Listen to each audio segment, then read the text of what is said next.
예, 안녕하세요. 자, 이번 주는 벌써 이제 4장을 보도록 하겠습니다. 자, 지난 시간에 이제 근거 중심의 물리치료를 받고, 자, 그래 이제 근거 중심의 물리치료를 통해서 우리가 이제 환자와 고객을 관리하는 그런 체계에 대해서 이번 시간 좀 보도록 하겠습니다. 자, 여러분 최근 73쪽부터 내용이 시작됩니다. 참고하시면 되겠습니다. 예, 사장은 이제 환자 고객 관리 모델이고요. 예, 학습 목표는 보시는 바와 같이 자, 물리치료사와 다른 전문가의 관계를 파악하고 그리고 환자 고객 관리 모델의 기본 절차를 파악합니다. 그리고 환자 관리 모델의 구성 내용을 알고 관리 계획의 의미를 정리하는 내용으로 보도록 하겠습니다. 예, 그러면 첫 번째가 우리 물리치료사와 다른 전문가들 사이의 관계에 대한 내용입니다. 예, 뭐 여러분이 이제 병원에 가보면 뭐 당연히 알 수 있는 거죠. 우리 병원 가서 바로 물리치료를 받고 싶다고 해서 그냥 물리치료실 가서 물리치료만 받고 나오는 그런 경우는 없습니다. 특히 우리나라의 의료 체계에서는 그럴 수가 없죠. 그래서 자, 우리가 일단 뭐 예를 들어서 병원에 가면 먼저 원무과 접수처죠. 접수에서 좀 상황을 얘기하고 어느 진료를 받고 싶다. 그러면 먼저 이제 그런 진료 절차에 대해서 의사 선생님을 먼저 만나고 의사의 처방에 의해서 각종 검사 측정을 하고 그리고 다시 의사의 선생님의 처방에 의해서 물리치료나 기타 이제 중재 처치를 받게 되고 그 결과에 대해서 다시 이제 의사와 면담을 하면서 이제 뭐 약이 필요하면 약을 처방한다거나 뭐 이렇게 이제 진행이 되는 거죠. 자, 그래서 이 병원은 의료진을 중심으로 그 의료진을 도와주는 그러한 기관들이 존재를 하는 겁니다. 뭐 원무 또 검사와 측정을 담당하는 예를 뭐 임상, 병리사, 방사선사 뭐 등등이 있고 또 직접적으로 치료를 담당하는 물리치료사, 작업치료사, 언어치료사 또 뭐 수술팀, 그 의료진이죠. 의료진이 있고 자, 그 외에 뭐 입원 환자들한테는 식단, 영양 이런 것들이 필요하고 그죠? 뭐 더 나아가서는 병원의 시설을 담당하는 시설팀, 뭐 그 외에도 수많은 그러한 병원 내부에 그런 구성원들이 있다는 거죠.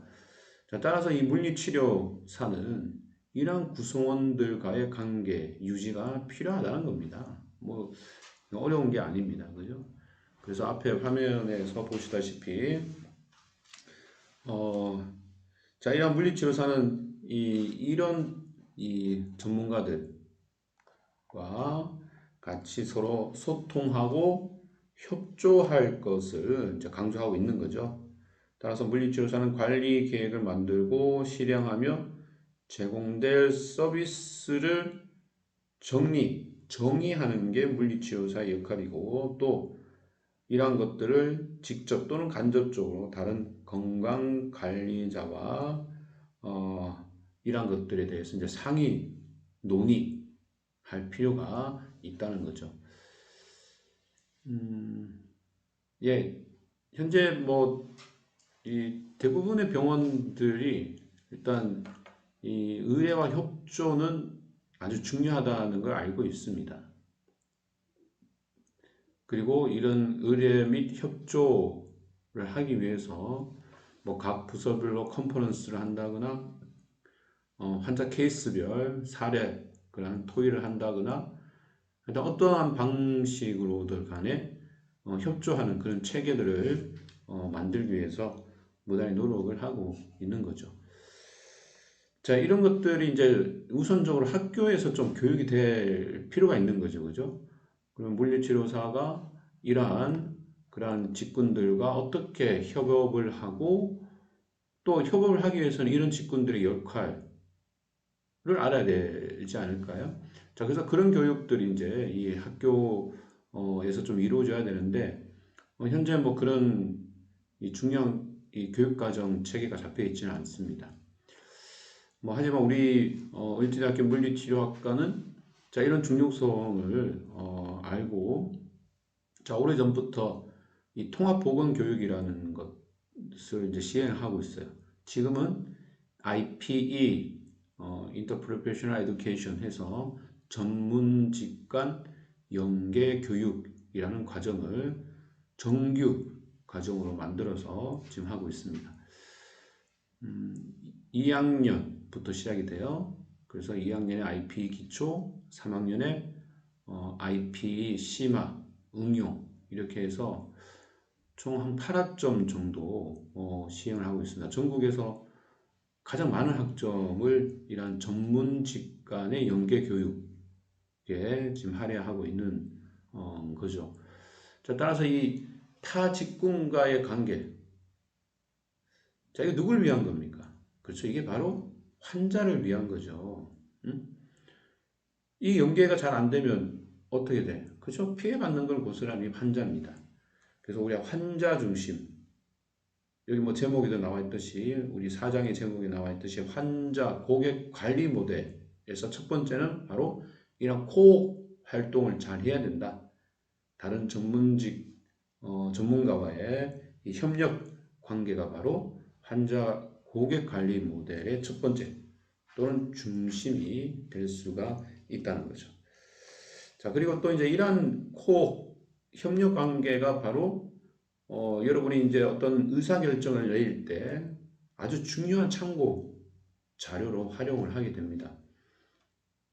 뭐 예를 들어서 방사선사에서 찍은 사진, 임상병리에서 나온 그러한 테스트 결과, 당연히 그런 걸 토대로 해서 여러분이 임상 의사결정을 내리게 되는 겁니다. 그래서 아주 중요한 그런 요소이다라는 걸 강조하고 있습니다. 예, 자, 두 번째가 여러분 교과서 74쪽에 있는 내용이 되겠고요. 자, 두 번째 환자 고객 관리 모델. 자, 본격적으로 어떻게 이런 관리 모델을 실행하느냐에 대한, 즉 절차에 대한 이제 내용인데요. 이 내용은 자, 미국의 물리치료사 가이드라인 최신 버전에 나와 있는 내용을 참고했습니다. 자, 그림 4-2 그림이 되겠고, 그림에서도 보시다시피 자, 제일 먼저 검진 테스트가 되는 거죠. 자, 이 뭐 영어로 examination, 이 검진은 병력이나 계통의 관찰, 그 다음에 검사, 측정, 자, 이런 것들이 여기에 포함되겠고요. 이런 검진 후에 이제 평가가 이루어지게 되겠습니다. 자, 평가는 검진 또는 검사를 통해 나타난 환자의 반응에 대한 해석이다. 해석, 그지? 그리고 이러한 해석을 통해서 다른 건강 전문가의 추가적인 의뢰 또는 상담을 통해서도 도움을 받을 수가 있다.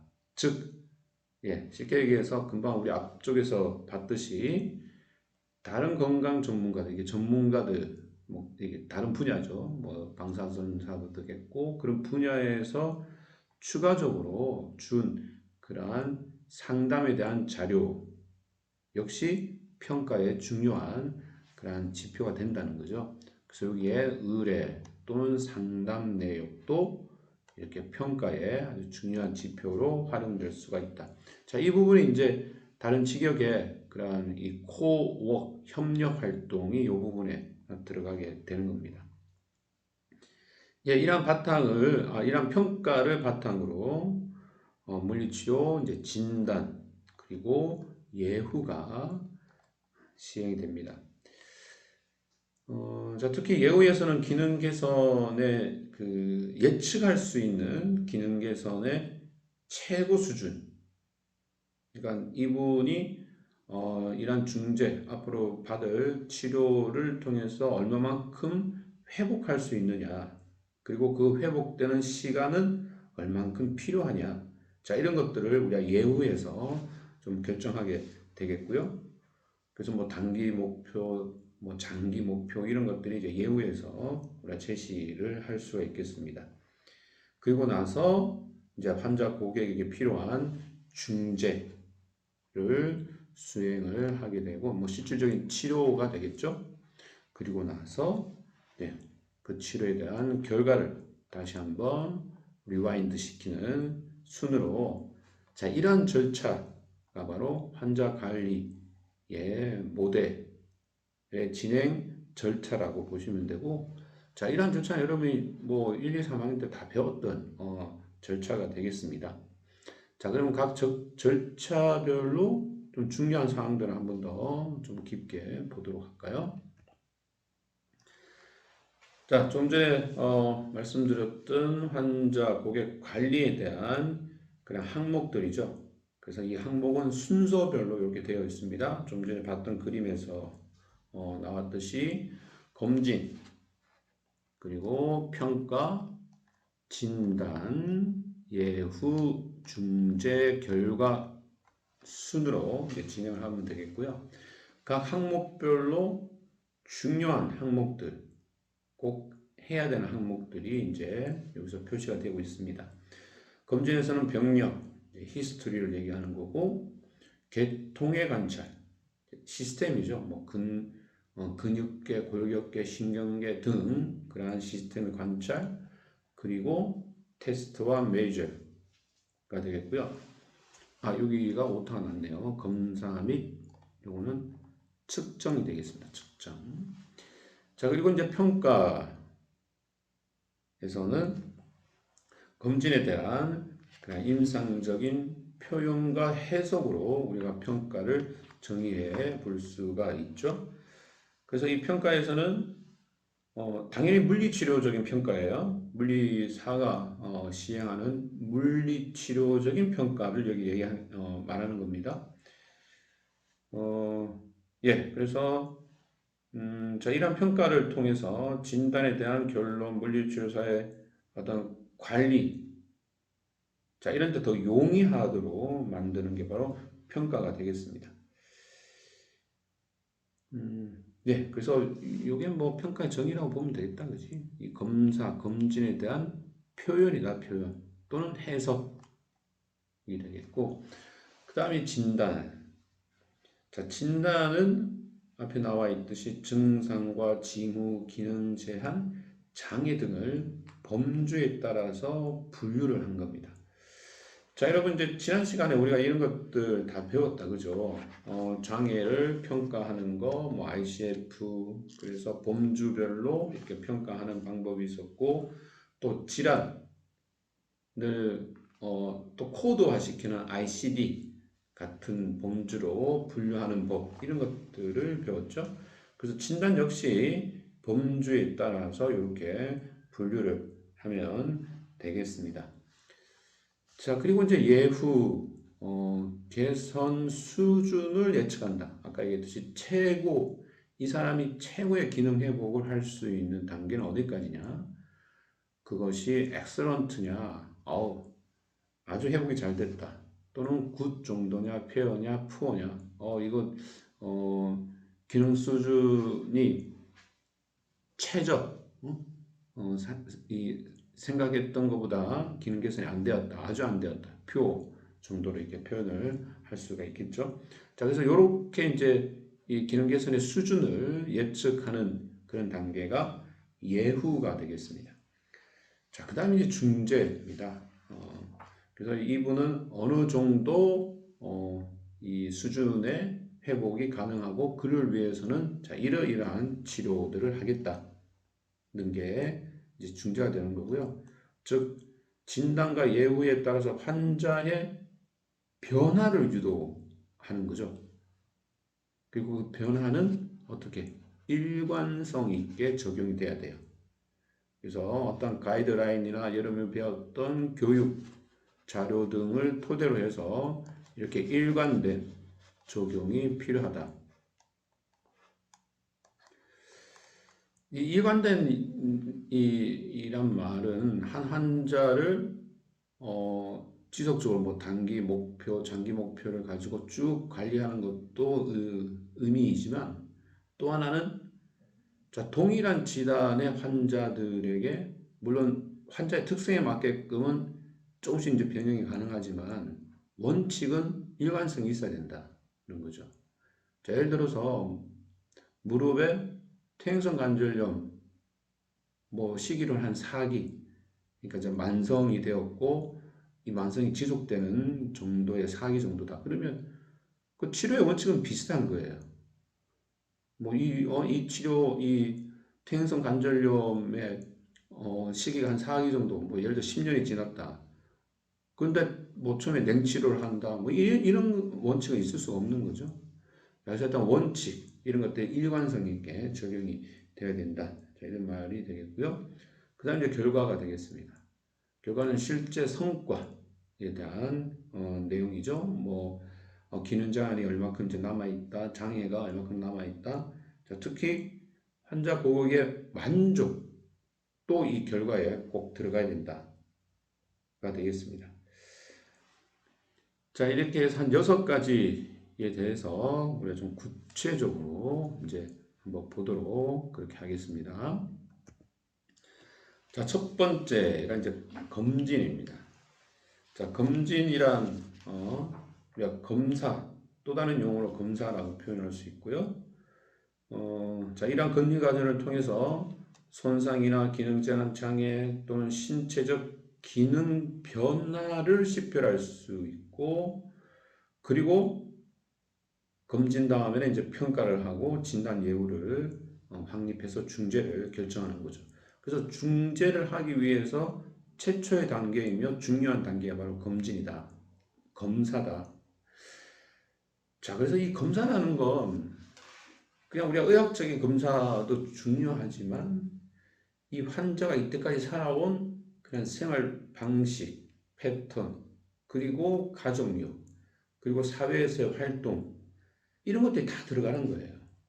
당연히 그런 것들이 들어가야지만 우리가 올바른 평가를 하고 진단을 내릴 수가 있겠죠. 그래서 우리가 검진이라는 걸 그냥 단순하게 테스트한다. 자, 이렇게만 보지 마시고, 자, 앞에서 보는 것과 같이 이렇게 많은 이 환자와 연결되어 있는 수많은 이런 변인들을 보는 게 검진이다. 라는 거죠. 그래서 이렇게 보면, 뭐, 히스토리, 그 다음에 인과학적인 정보, 사회력, 고용, 직장, 성장 과정, 주거 환경, 일반적인 건강 상태, 과거의 건강 습관, 가족력, 현재 약이나 수술 경력, 그 다음에 주 호소, 주로 아픈 곳이 어디냐, 문제가 되는 것이 뭐냐, 활동 수준, 약 복용하는 거, 다른 임상 검사 자료까지 엄청 많죠. 자, 그래서 원래는 이게 다 필요한 겁니다. 근데 이런 것들을 다 하기 위해서는 하루 종일 해도 힘들겠다, 그죠? 그래서 우리가 이제 뭐 여러분들도 병원에 처음 가면 설문을 이제 요즘 많이 해요, 설문. 처음 이제 할 때. 그래서 그 설문에 이런 내용들이 간략하게 담겨 있어서 포괄적으로 그 설문 내용만 보더라도 어느 정도 이렇게 스크린이 될 수 있는 그런 이제 설문을 통해서 자가 설문이겠죠, 당연히. 설문을 하기 위해서 이런 것들을 검사하기 위해서 설문을 주로 활용한 것들을 볼 수가 있겠습니다. 예. 자, 그리고 이제 두 번째가, 우리가 계통의 관찰인데요. 자, 이 계통의 관찰에서는, 자, 첫 번째, 요거 저 언급을 안 했는데요. 이 첫 번째 내용은 병력에 대한 내용입니다. 자, 요게 이제 검진의 부 제목으로 들어가야 되는 거죠. 자, 여러분 책 74쪽을 좀 참고하시고요. 요 PPT에 요게 좀 빠져 있다는 거, 감안해서 자, 이런 내용들이 바로 히스토리에 대한 내용이다. 검진의 첫 번째 히스토리였고, 자, 검진의 두 번째가 계통의 관찰입니다. 뭐 계통의 관찰은 여러분 모르는 게 없어요. 뭐 여러분 해부학, 생리학 다 배웠기 때문에 예를 들어 뭐 심장, 호흡 계통, 피부 계통, 근육, 뼈대 계통, 신경, 근육 계통. 자, 그 외가 조금 뭐 생소할 수 있겠죠. 소통 능력, 정서, 인지, 언어, 학습 스타일. 자, 이런 것들도 역시 계통 관찰에 들어간다. 자, 이게 뭐냐? 쉽게 얘기해서는 의식, 그 다음에 진압력, 알아보는 거죠. 그리고 감정과 행동의 반응, 그리고 학습의 성향, 이런 것들이 역시 뭐 이게 정신심리학적인 그런 계통이라고 보면 될 것 같아요. 그죠? 그래서 이런 것까지 계통 관찰에 포함된다는 거죠. 뭐 호흡 모르는 사람 없고, 그죠? 피부 계통, 피부 색, 근육, 뼈대 계통, ROM부터 시작해서 신경 계통에서 협조, 운동 기능 이런 것들이 세부적으로 포함되는 요소가 되겠습니다. 자, 그리고 세 번째, 검진의 세 번째 항목이 바로 검사와 측정 항목이 되겠는데요. 자, 검사와 측정 항목도 책에서 소개되고 있는 것만 해도 26개 항목이 됩니다. 어이구, 이거 언제 다 검사하고 측정합니까? 자, 그래서 이제 이걸 다 검사하기는 힘드니까 아까도 얘기했듯이 우리가 스크린 할 때 이제 설문 같은 것들 한다고 했죠. 그래서 설문을 하면서 가장 두드러지게 나오는 그런 지표들 한두 개만 이렇게 딱 선정을 해서 이제 검사나 또는 측정을 하게 되는 거죠. 그리고 주 호소, 내가 지금 가장 안 좋은 곳이 어디냐. 자, 이것도 역시 이 검사 측정에서 선택하는 검사 측정의 여러 가지 요소 중에 선택하는 주 원인 변인이 되겠습니다. 그렇죠. 내가 지금 왼쪽 무릎이 아주 통증이 심하고 부종이 있고 걷기 힘들다. 그러니까 그 주 호소를 중심으로 해서 당연히 이제 검사 측정이 이루어지겠는데 부가적으로 이제 처음에 했던 그런 설문지를 통해서 스크린하는 거죠. 아, 당뇨가 있나요? 고혈압이 있나요? 뭐 이런 것들도 이제 스크린하고 본격적으로 주 호소에 대한 검사 측정이 되겠습니다. 자, 검사 측정의 요소들 지구력부터 시작해서 균형 감각, 동정맥 림프의 순환, 그 다음에 뇌신경, 말초신경의 상태, 보행, 피부 상태, 관절의 상태, 그리고 전신, 그리고 이동 능력, 운동 기능, 근육 수행력. 근육 수행력에는 뭐 힘, 파워, 지구력 이런 것들이 들어가겠고요. 그리고 신경, 운동 발달 상태. 자, 그리고 통증, 뭐 아주 중요한 그죠? 통증이 들어가 있고, 그다음에 자세, 그다음에 뭐 우리 쪽에서는 또 중요한 부분 중에 하나가 이제 관절, 운동 범위가 되겠고, 예, 반사, 그리고 뭐 호흡, 직업 생활 등이 바로 이 검사 및 측정에 들어간 항목입니다. 참 많습니다. 자, 이 중에서 주 호소와 관련된 부분에 해당되는 것만 선택해서 우리가 검사하고 측정을 해볼 수가 있겠습니다. 자, 이 내용이 여러분 책에 75쪽 그리고 78쪽까지 검사 측정이 쭉 나오는 거예요. 자, 이 부분에서 자, 유산소와 지구력, 일단 중요한 것만 몇 가지로 좀 보도록 하겠습니다. 자, 유산소 능력과 지구력, 뭘 하는 거냐, 뭘 측정하는 거냐. 자, 바로 기능적 활동을 위한 유산소 능력, 즉 ADL이나 IADL을 검사하는 항목이 바로 이겁니다. 그래서 우리가 일상생활을 할 때, 그렇죠, 산소의 어떤 능력, 산소를 소비할 수 있는 능력이 떨어지면 당연히 일상생활이 잘 안 되겠다, 그죠? 그래서 ADL 또는 사회적 ADL, IADL 검사가 바로 여기에 해당되는 거고, 실질적인 유산소 검사는 우리가 이제 이 액티비티를 하면서 할 수 있는 거죠. 에르고미터나 스텝 검사, 트레드밀 검사 이런 것들이 실질적인 유산소 능력의 검사고, 이것들을 일상생활에서 어떻게 활용되고 있는지를 보는 게 이제 ADL 검사가 되겠습니다. 그래서 ADL 검사는 여기에 포함될 수가 있다라는 거고, 자 그리고 뭐 또 지구력에서는 이제 폐 능력이 중요하니까 호흡 패턴, 호흡 소리 등 폐 활량 검사도 역시 이 지구력 검사 안에 들어갈 수가 있겠습니다. 예, 그 다음에 신체 계측. 자, 이게 바로 BMI 검사가 여기에 들어갈 수 있고요. 그 다음에 자 보조 기술이 바로 이제 휠체어를 사용할 수 있는 능력. 다음에 그렇죠. 여러 가지 보조 도구들을 사용할 수 있는 그런 능력들. 뭐 요즘은 휠체어도 전동 휠체어가 많다, 그죠? 그 전동 휠체어는 솔직히 이 수동 휠체어보다 속도나 파워나 또는 민첩성 등이 아주 탁월하죠. 따라서 이제 예를 들어서 조금만 버튼을 잘못 눌러도 앞으로 확 나가는 뭐 이런 것들이 있기 때문에 사고의 위험도 그만큼 높고, 그래서 이런 것들을 잘 다룰 수 있는 기술 등을 보게 되는 거고요.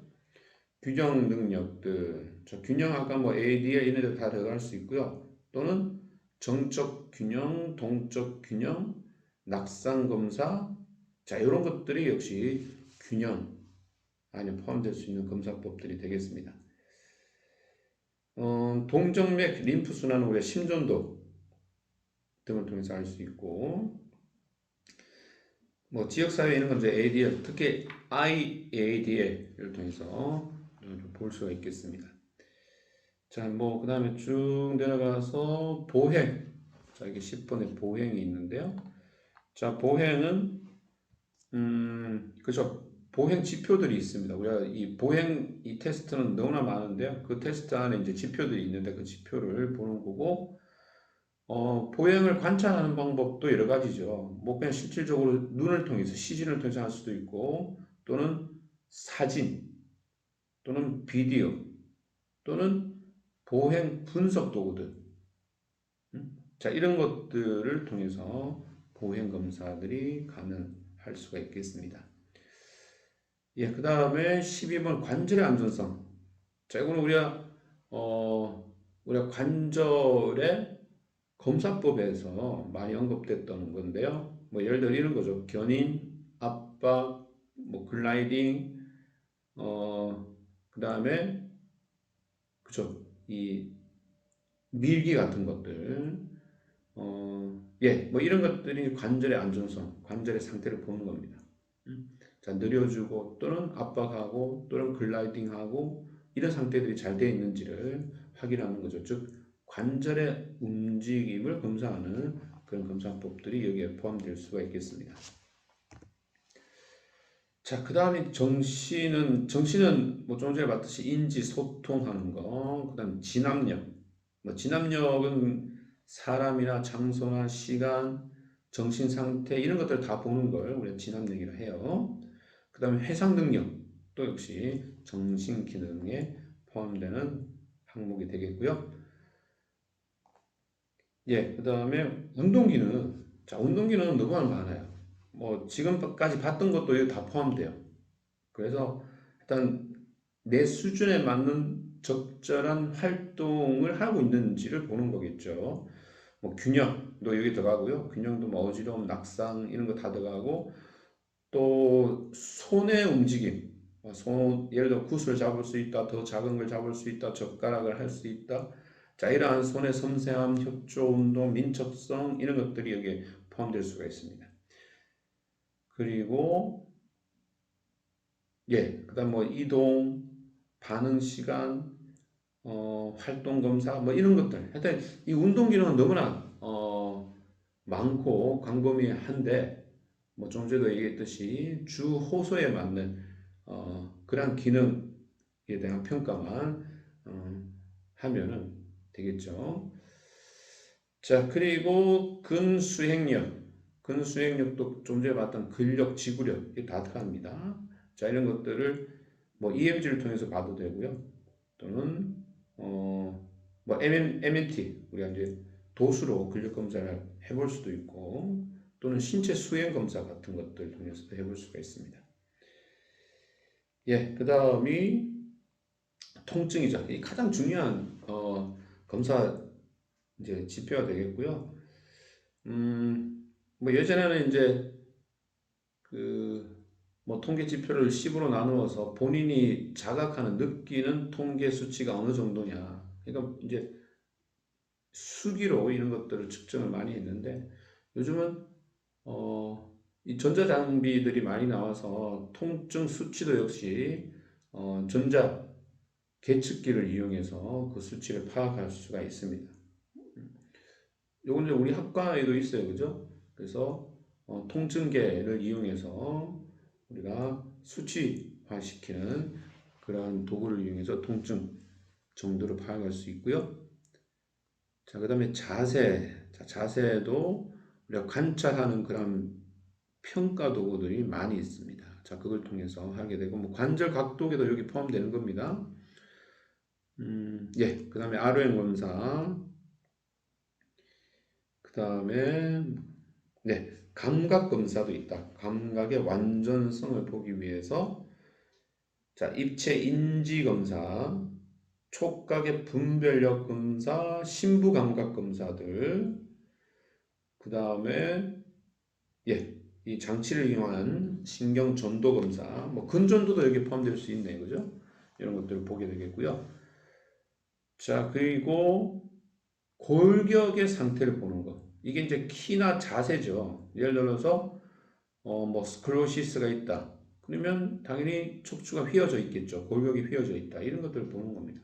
주로 자세를 측정한다라고 보면 되겠고, 환기호흡은 아까 얘기했죠. 호흡에 대한 거, 폐에 관한 기능이고, 그 다음에 워크라이프, 직업생활입니다. 이 직업생활은 내가 다니고 있는 직장에서의 일에 대한 그런 능력을 보는 거예요.